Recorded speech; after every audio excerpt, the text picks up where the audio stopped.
Toylar mübarek hanım.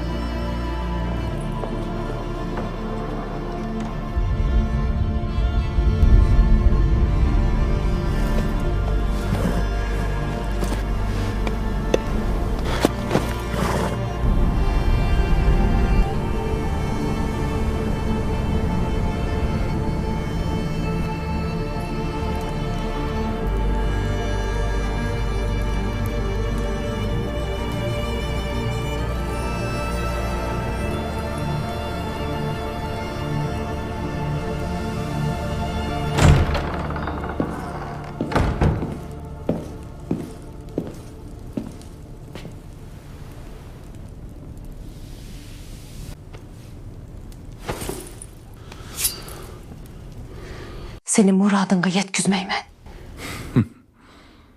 Ölüp alam sen.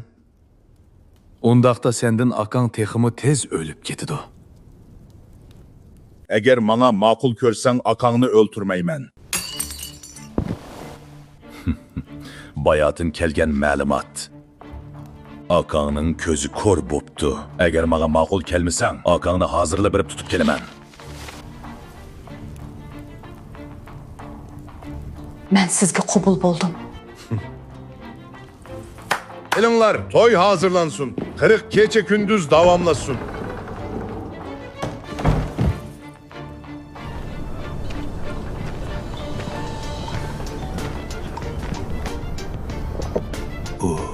Çin Tömür Batur emes mi?